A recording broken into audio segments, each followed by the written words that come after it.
H10 channel के खास मुलाकात कार्यक्रम में आप सभी दर्शकों का स्वागत है। हम हर दिन एक नई शख्सियत से आपको रूबरू कराते हैं। आज इसी कड़ी में मेरे साथ शायर फर्रुख नदीम साहब हैं। नदीम साहब से गज़लों के बारे में जानेंगे, साथ ही इनके जीवन परिचय से के बारे में जानेंगे, इनके व्यवसाय के बारे में जानेंगे। तो आइए हम बात करते हैं शायर फर्रुख नदीम साहब से। फर्रुख नदीम साहब, आपका हमारे स्टूडियो में बहुत बहुत स्वागत है। शुक्रिया साहब। फर्रुख नदीम साहब, आप अपने जीवन परिचय के बारे में बताएं। आप कब से इस क्षेत्र से जुड़े और शिक्षा दीक्षा आपकी कहाँ हुई, आप दर्शकों को बताएं। मैं दिनेश गौतम जी, मेरी शुरुआत जो हुई वो एक कम्युनिटी के स्कूल से हुई। वो उस ज़माने में अंजुमन इस्लामिया सेकेंडरी स्कूल कहलाता था। और फिर वहाँ से मैंने प्राइमरी सेक्शन क्लियर करने के बाद मैं रामपुरा मिडिल स्कूल आ गया। तो वहाँ मेरी जो है वो 8वीं तक की शिक्षा वहाँ मैंने पूरी की। उसके बाद जब आगे बढ़ता हूँ मैं, तो उसी रूट पे, उसी रोड पे कोटा में ही जो है एक मशहूर व मकबूल बड़ा स्कूल है जो महात्मा गांधी के नाम से मशहूर है। वहाँ पर मैंने उस ज़माने में 11th तक की होती थी वहाँ पढ़ाई। 11th तक मैंने जो है वहाँ से 11th क्लियर की। और साहब फिर दिनेश गौतम जी जो है, मैं उसके बाद वहाँ से आगे बढ़ते बढ़ते गवर्नमेंट कॉलेज कोटा, जिसको मेरे ख़्याल में उस ज़माने में हर्बर्ट कॉलेज कहा जाता था, वहाँ पर मैं जो है मैंने फ़र्स्ट ईयर में आर्ट्स में दाखिला लिया। First year, second year, third year, BA final वहाँ से क्लियर करके मैं, और फिर मैंने पीजी में उर्दू में जो है एडमिशन लिया। जब पीजी में मैंने उर्दू में एडमिशन लिया तो 2 साल वो देख लें आप वहाँ के। तो ये मेरा पूरा शैक्षिक जो है वो एक समय रहा जो मैंने जिया, शुरुआत से लेकर के और पीजी तक। उसके बाद वहाँ से जब मैं फारिग हुआ तो फिर मैंने बीएड भी किया, और मैंने बीएड जो है कोटा ओपन यूनिवर्सिटी से गुड सेकंड क्लास में बीएड भी किया। पीजी जो मैंने किया था उर्दू में, वो टॉपर था मैं उर्दू का, और जो मैंने बीएड किया वो मैंने गुड सेकंड क्लास में किया कोटा ओपन यूनिवर्सिटी से। ये मेरी शिक्षा यात्रा रही साहब। जी, आपने लेखन कब से शुरू किया? लेखन तो दिनेश जी एक तरह से रूह में समाया हुआ था, तो पैदाइशी तौर पे ही था मेरे अंदर। तो लेखन जो मेरा बाकायदगी से जो शुरू हुआ है, वो शुरू हुआ है मेरा, ये देख लीजिए आप, तकरीबन कोई 10-12 साल की उम्र से मैंने शेर कहने शुरू कर दिए थे। जी। और मैं ऐसा सोचता था कि मैं शेर बेहतर कह रहा हूँ। मेरे वालिद बड़े मशहूर व मकबूल शायर अपने ज़माने के, अकील अहमद ख़ान शादाब साहब, अगर उनका नाम यहाँ नहीं लिया जाए तो फिर मेरे संदर्भ में भी बेईमानी होगी, क्योंकि वो एक बहुत ही बड़े लेजेंड थे। और उनको देखता था, और मेरे अंदर भी पैदाइशी गुण थे कहीं ना कहीं। तो उनको मैंने तलाशा, उनसे मैंने कहा, उनके पीछे लगा रहता था, उनको फॉलो करता था एक तरह से। तो ऐसा एक मौका भी आया कि बशीर बद्र साहब तशरीफ़ ले आए एक दिन हमारे घर। वो वालिद साहब के बड़े अजीज़ दोस्त थे। तो वालिद साहब मुझसे कुछ एक जनरेशन गैप की वजह से और मेरे वालिद होने की वजह से एक फ़ासला रखना चाहते थे, लेकिन मुझे भावुक और जज्बाती होते हुए भी देखते थे इस फील्ड में, और ये भी देखते थे कि ये इस मैदान में कुछ करना चाहता है। तो उन्होंने बड़ा तवाज़ुन, बड़ा संतुलन, बड़ा बैलेंस बनाया, मुझे गाइड भी किया, और बशीर बद्र साहब के सामने मुझे प्रस्तुत कर दिया। बशीर बद्र साहब से कहा कि भाई बशीर साहब, ये शेर कहता है यार, ज़रा देखना ये कैसे शेर कहता है। तो मैंने अपना एक शुरुआती शेर, जो एक रूमानी शेर था, वो मैंने बशीर बद्र साहब की खिदमत में हाजिर कर दिया। उन्होंने उनको सुना उस शेर को, और सुनकर वो कहने लगे कि ये मियाँ आप ही का लिखा हुआ है। तो जब ये डाउटफुल जुमला उनकी तरफ से मुझ तक आया, तो वो मुमकिन है कि उनके लिए डाउटफुल रहा हो, लेकिन मेरे लिए तो ये आत्मविश्वास का परिचायक हो गया। मैंने कहा, इतना बड़ा शायर अगर ये सोचने पे मजबूर है कि ये मेरा ही लिखा हुआ है क्या, कम उम्री में, 10-12 साल की उम्र तकरीबन, तो इसका मतलब है कि मैं काम कर रहा हूँ। मैंने बशीर बद्र साहब से आदाब अर्ज़ किया, जो उर्दू की तहजीब है उस लिहाज से, और मैंने शुक्रिया अदा किया। मैंने कहा, आपका ये कहना कि मैंने ही लिखा है, ये आपने मुझे सनद दे दी है इसकी, आपने मुझे प्रमाण पत्र, डिग्री मुझे ये दे दी है कि इसका मतलब है कि मैं शेर कह रहा हूँ। उन्होंने फरमाया कि नहीं मियाँ कह ही नहीं रहे हो, लेकिन बहुत अच्छा कह रहे हो। मगर देखो, किसी भी फील्ड में किसी भी जगह काम करने के लिए एक मुद्दत चाहिए होती है, एक वक्त चाहिए होता है अपने आप को मनवाने का। तो तुमने काम शुरू तो किया है, लेकिन इस काम को तुम कंसिस्टेंसी के साथ जारी रख पाओगे कि नहीं, अपने आप से बात करना और फिर इसको करना, लिखते रहना, रुकना मत। रुक गए, लेखन रुक गया तो तुम रुक गए। और सिर्फ विश्वास सिर्फ अपनी लेखनी पे रखना, इधर उधर की बातों पे नहीं। क्योंकि मुझे बशीर बद्र साहब का एक शेर मेरे किसी शेर से पहले याद आ रहा है, माफ़ कीजिएगा। मैं अपने बड़ों से मैंने बहुत हासिल किया है, लिहाजा उनका जिक्र होना बहुत ज़रूरी है। ये जो उन्होंने मुझे मैसेज दिया था, इसके पीछे उनका एक लिखा हुआ शेर भी है कि जिस दिन से चला हूँ मेरी मंजिल पे नज़र है। जिस दिन से चला हूँ मेरी मंजिल पे नज़र है, आँखों ने कभी मील का पत्थर नहीं देखा। तो मैंने उन्हें सुनाया भी। मैंने कहा सर मैंने तो आपका ये शेर सुना भी, समझा भी, और अब जब आप मुझसे बात कर रहे हैं तो मैं इसी तरह से इस सफ़र को आगे जारी रखूँगा। नदीम साहब, आपको इसकी प्रेरणा वैसे कहाँ से मिली? इसकी प्रेरणा तो साहब मैं यही अर्ज़ करूँगा कि एक शायर जो है बुनियादी तौर पे मुझ में ख़ुद में मौजूद था, जिसने मुझे मजबूर किया कि इन सबको मैं देखूं, सुनूं, लेकिन मैं इसके सिवा शायद कोई दूसरा काम इतने बेहतर तरीके से नहीं कर सकता। और आज भी मुझ में अगर सबसे बेहतर सलाहियत कोई है तो वो शायरी है। तो यहाँ मेरे ख़्याल में ये कहना कोई अतिशयोक्ति नहीं होगी, ज़्यादती नहीं होगी कि शायर मेरे अंदर ही मौजूद है। और जब वो मौजूद है तो ज़ाहिर है कि वो शायर ही मेरी प्रेरणा है, जिसने मुझे फ़र्रुख नदीम नाम दिया और आपके सामने बैठने का हौसला दिया, बात करने का। ये है साहब। फ़र्रुख नदीम साहब, गज़ल किसे कहते हैं? जी और जी, इसको किस रूप में परिभाषित करें, यानी इसकी हिस्ट्री क्या है? बड़ा खूबसूरत सवाल है साहब आपका। जितनी बार दोहराया जाए ऐसा लगता है कि नया है। गज़ल दरअसल उर्दू की जो विधा है शायरी करने की, उन विधाओं में सबसे समृद्ध, संपन्न और बेहतरीन विधा गज़ली है। क्योंकि ये दो दो मिसरों में लिखी जाती है। इसके जो शेर लिखे जाते हैं, और 5 शेर इसमें होते हैं मिनिमम एक गज़ल में। एक गज़ल में जब तक 5 शेर नहीं हो जाए वो गज़ल नहीं कहलाती, अलग अलग शेर कहलाएंगे वो। तो वो 5 शेर जो है जहाँ हो जाते हैं मुकम्मल, वो एक गज़ल हो जाती है। और सबसे पहले शेर को इसके मतला कहते हैं। उसके बाद के जो शेर हैं वो सानी मतला या बाद के अशार कहलाते हैं। और जो आखिरी शेर होता है वो मक्ता कहलाता है इसका, जिसमें शायर अपना तखल्लुस इस्तेमाल करता है। मुझसे लोग पूछते हैं आपका तखल्लुस क्या है, तो मैं अर्ज़ करता हूँ कि मेरा नाम भी फ़र्रुख नदीम है और मेरा तखल्लुस भी फ़र्रुख नदीम है। क्योंकि यहाँ फिर मैं ये अर्ज़ करूँगा कि मेरे वालिदैन का रखा हुआ नाम है, लिहाजा मैं अपना मुकम्मल नाम ही तखल्लुस के तौर पे इस्तेमाल करता हूँ। वरना आमतौर से आपने देखा होगा कि शायर तखल्लुस कुछ नया इस्तेमाल करते हैं, लेकिन मुझे जहाँ से रूहानी ताकत मिलती है वो मेरे वालिदैन का रखा हुआ नाम फ़र्रुख नदीम ख़ान और कलमी नाम या पेन नेम फ़र्रुख नदीम है, जिसके नाम से मैं शायरी करता हूँ। तो ये गज़ल का तारुफ़ हुआ और थोड़ा सा इसमें मेरा तारुफ़ भी शामिल हो गया। फ़र्रुख नदीम साहब, आपकी पसंदीदा गज़ल हमारे दर्शकों को सुनाए।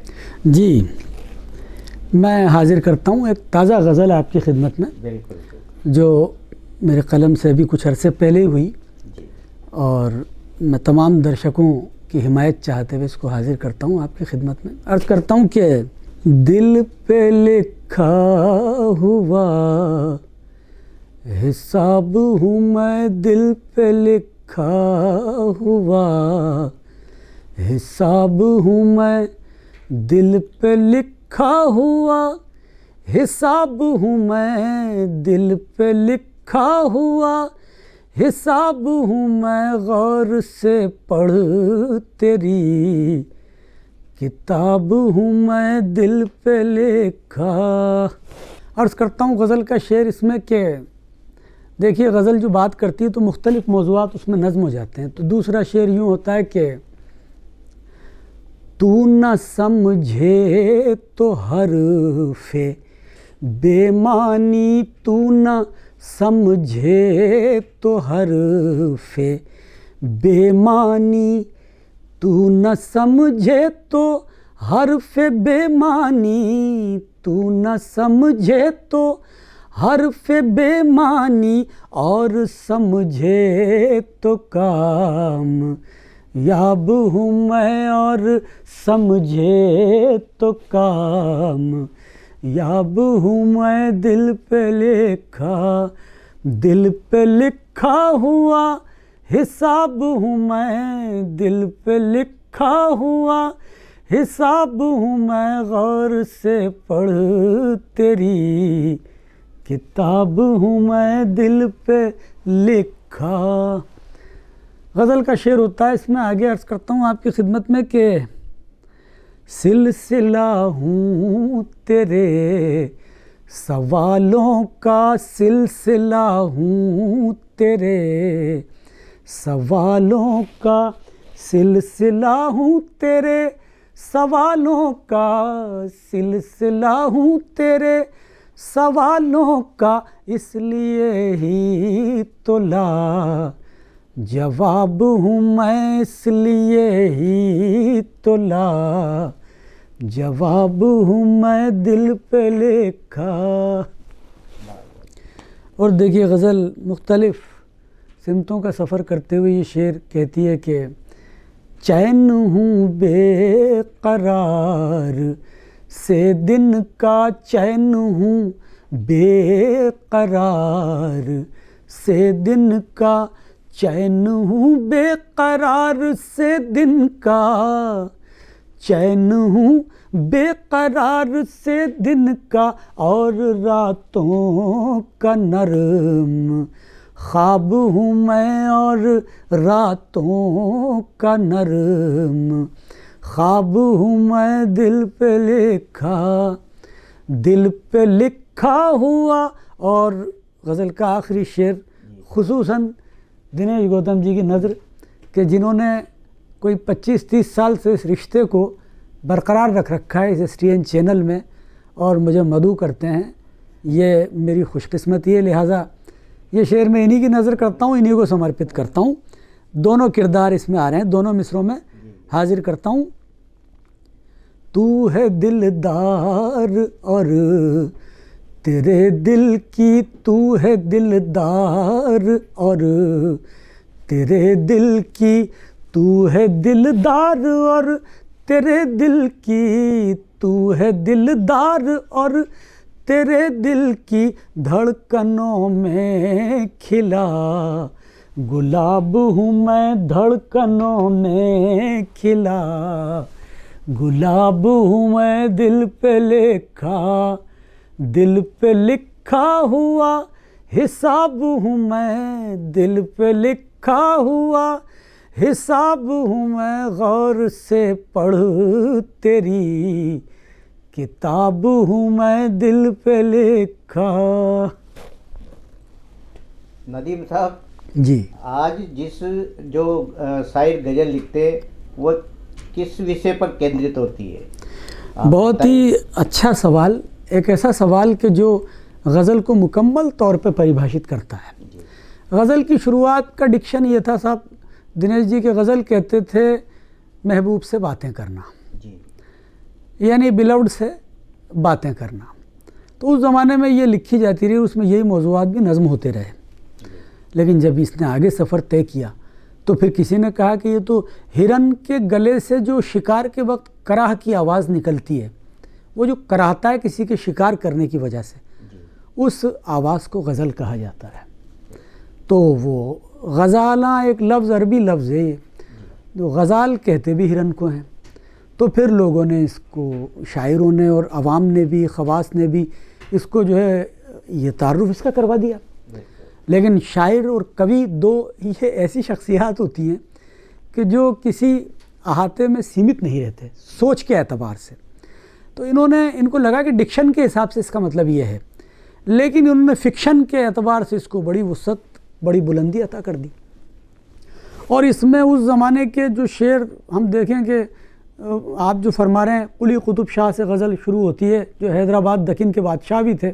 हमारा हिंदुस्तान एक इस तरह का मुल्क रहा है कि जहाँ के शासक चाहे कभी मुस्लिम रहे हों या हिंदू रहे हों या ईसाई रहे हों, शायरी और पोएट्री से उनको जिसको लगाव नहीं होगा वो हिंदुस्तान पर हुकूमत ठीक तरह से कर नहीं पाता। बिल्कुल।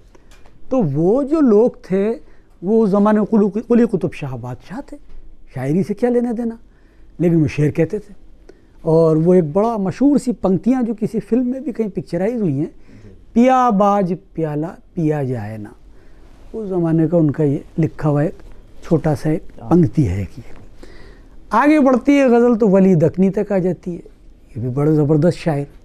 अब मैं आपसे थोड़ी सी गाढ़ी उर्दू का मुझे यहाँ इस्तेमाल करना पड़ेगा, उस ज़माने की उर्दू, लेकिन आप इजाज़त दे रहे हैं और ये आपकी लिबर्टी है और ये आपकी सोच की सार्थकता और वसअत और विराट कैनवास है आपका कि आप बोलने देते हैं, बात करने देते हैं सबको।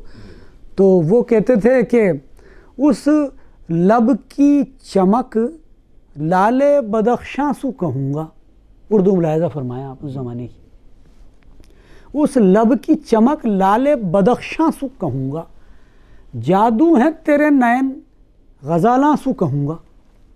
ये उस ज़माने की उस लब की चमक, उन होठों की खूबसूरती, लाले बदख्शां, बेहतरीन कीमती चमकदार सुर्ख पत्थर हुआ करता था।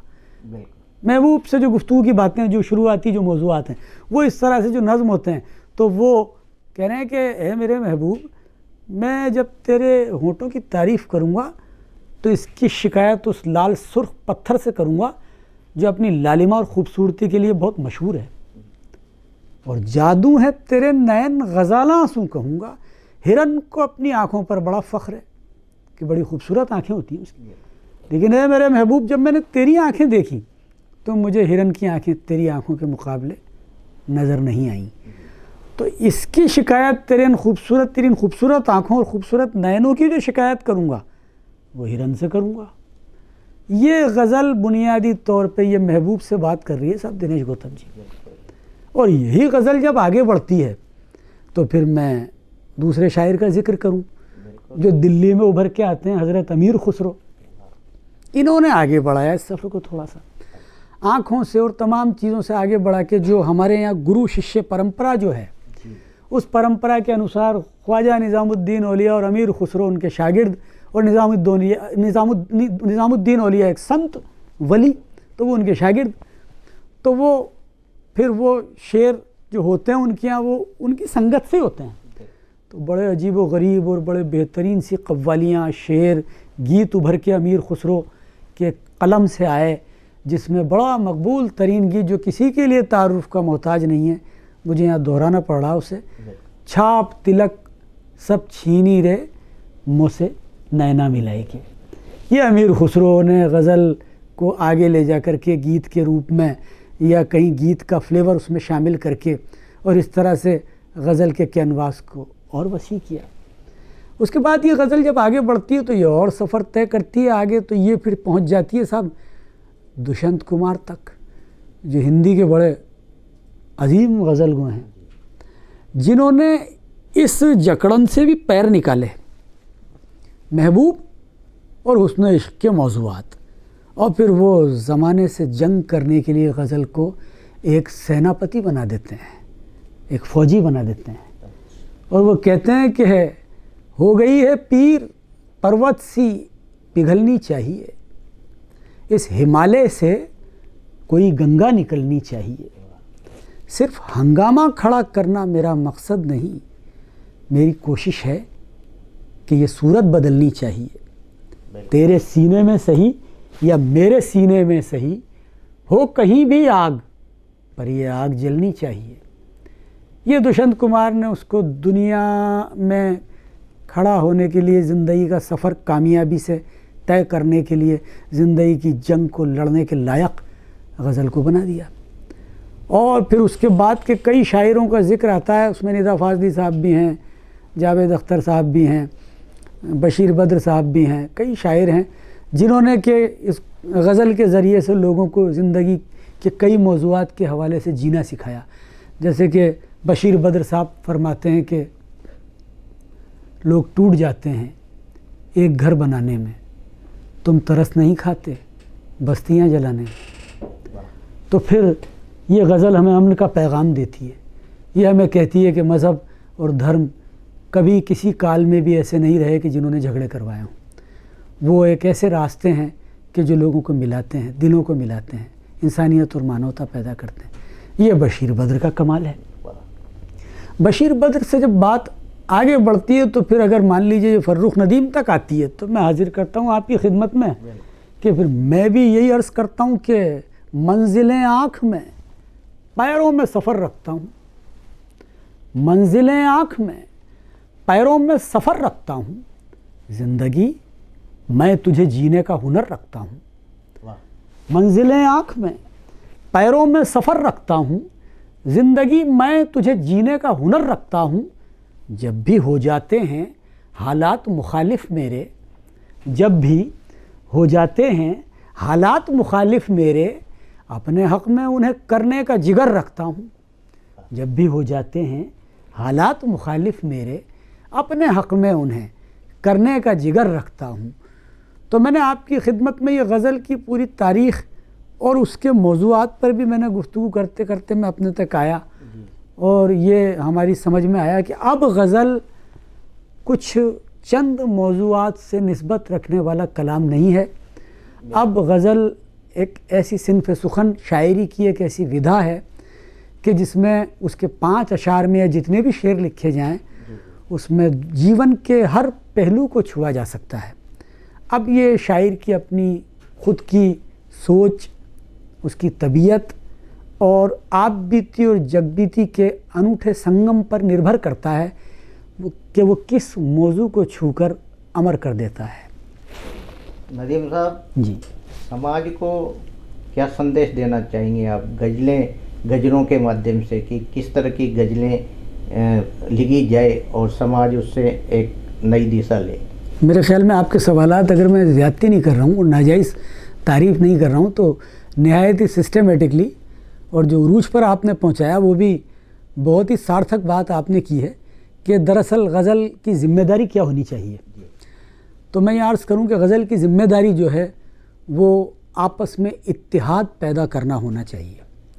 उसमें लविंग मैसेजेस भी हों, एंटरटेनमेंट भी हो, लेकिन पूरी सोसाइटी, ह्यूमन सोसाइटी को, पूरी मानवता को, पूरी इंसानियत को एक ऐसा मैसेज देना चाहिए कि जो लोग कहीं कभी अपनी किसी निजी परेशानी या किसी सार्वजनिक परेशानी की वजह से किसी भी प्रकार की या तो खुद हिंसा का शिकार हो जाते हैं या किसी को टारगेट कर लेते हैं, ऐसा न हो करके ये गज़ल उनको जीवन जीने का एक ऐसा सबक सिखाए, एक ऐसा मैसेज दे कि जब वो किसी भी शेर को पढ़ें तो उसको पढ़ने के बाद अगर वो किसी गलत नतीजे पर ज़िंदगी के पहुंच रहे हों कभी, तो उस शेर को पढ़ करके उन्हें ऐसी प्रेरणा मिले कि वो अपनी ज़िंदगी की दिशा दशा बदल करके सार्थक जीवन मूल्यों पर ज़िंदगी जीने को आमादा हो जाएं।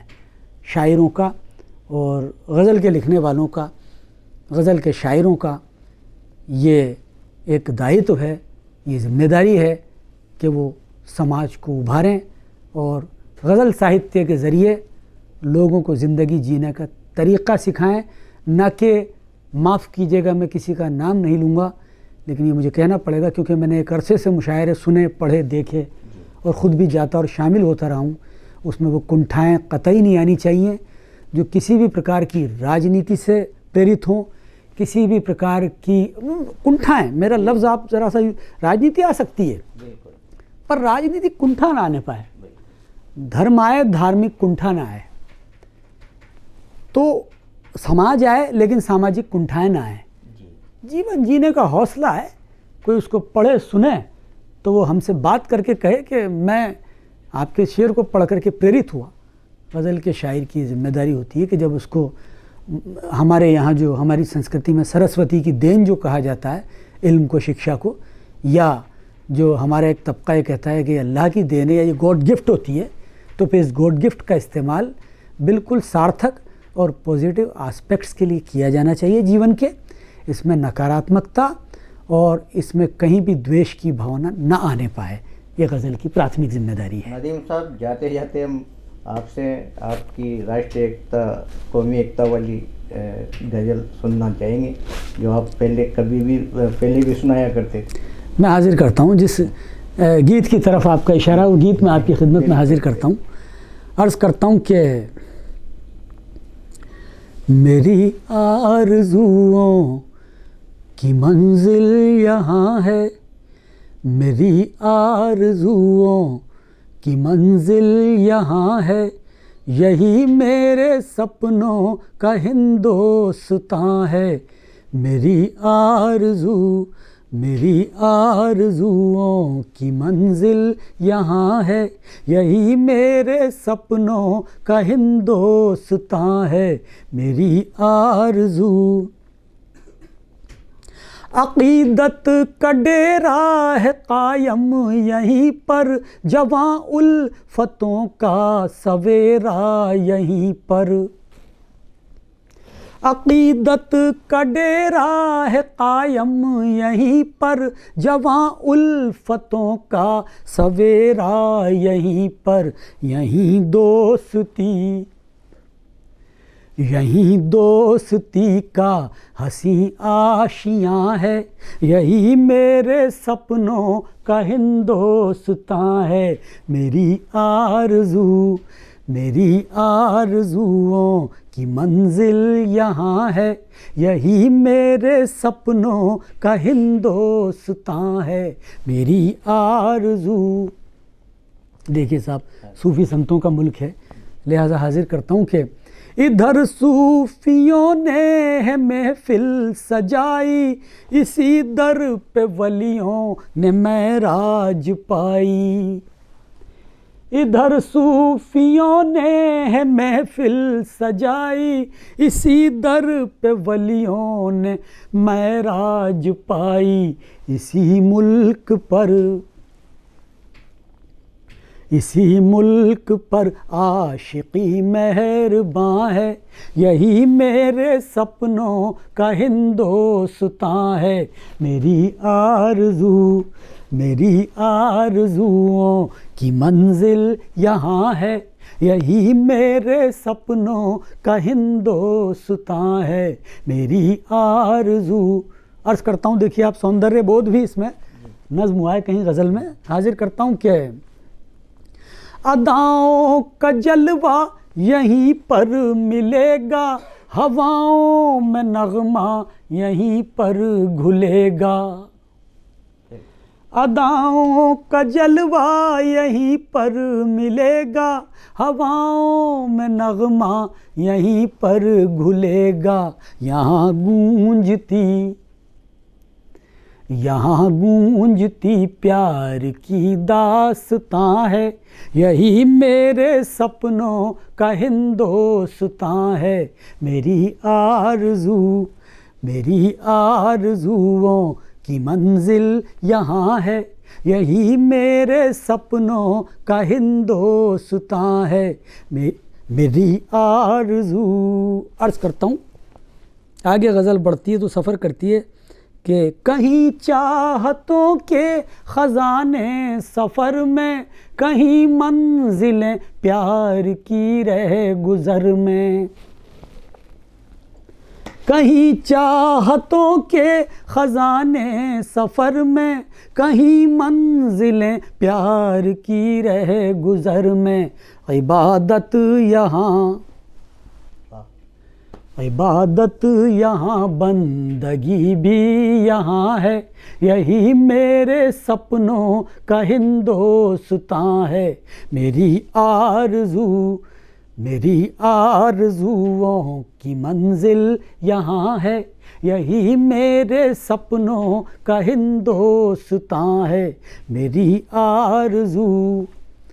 और देखिए साहब, फिर आगे हम बढ़ते हैं तो एक नया मौजू छूता है ये गीत जिसका आपने इशारा किया, जिसको मैं पढ़ रहा हूँ। ये यहाँ मुझे हाजिर करना होता है, अपनी संस्कृति और पूरी तहज़ीब को हाजिर करना होता है, लिहाजा हाजिर करता हूँ कि बहारों का हर सू ख़ज़ाना रुका है, यहीं आके फूलों का सर भी झुका है।